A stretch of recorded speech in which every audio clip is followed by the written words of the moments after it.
جنگ کے حلقہ NA-108 میں بڑا سیاسی دنگل سج گیا. بڑے بڑے نام آمنے سامنے آ گئے. سابق وفاقی وزیر داخلہ اور رہنما مسلم لیگ نون مخدوم فیصل صالح حیات اور PTI کے حمایت یافتہ صاحبزادہ محبوب سلطان کے درمیان کانٹے کا مقابلہ متوقع ہے. سیاسی نام بڑے ہیں تو مسائل بھی بڑے ہیں.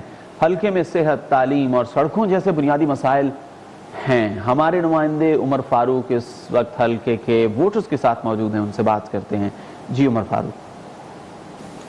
ہاں جی بالکل، جنگ میں بھی سیاسی گیم بھی بڑے عروج پر پہنچ چکی ہے. ہر امیدوار اپنی جیت کے لیے کوششیں دکھائی دے رہا ہے، جبکہ ووٹرز بھی اپنے امیدواروں کو کامیاب کروانے کے لیے کمپین کر رہے ہیں.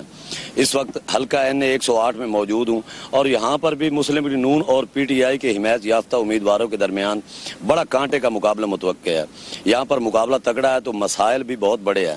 ہمارے ساتھ کچھ یہاں کے ووٹرز شہری موجود ہیں، ان سے جانتے ہیں. جی بھائی، یہاں پر کون کون سے مسائل ہیں؟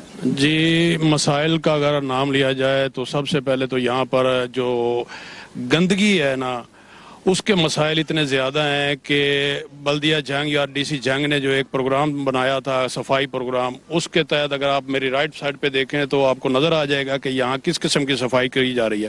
75 سال سے اس علاقے میں آج تک لاتعداد کینڈیڈیٹ ایسے ہیں جو ملک کے لیے نامور نام گنائے جاتے ہیں. اس میں مسلم لیگ نون بھی آئی ہے، اس میں PTI بھی آئی ہے، اس میں جناب PVI بھی ہے، اور بھی مختلف ایسی سیاسی قوتیں آئی ہیں، لیکن اس علاقے کے بارے میں کسی نے کوئی نہیں سوچا. آج آپ آئے ہیں تو میں آپ کو بتانا چاہتا ہوں کہ یہاں پہ سیوریج کے مسائل ہیں، ہاسپٹل کے مسائل ہیں. آپ کے سامنے یہاں پہ آب نکاسی جو ہے وہ انتہائی، میں کیا کہہ سکتا ہوں اس کے بارے میں، آپ کے سامنے حالات.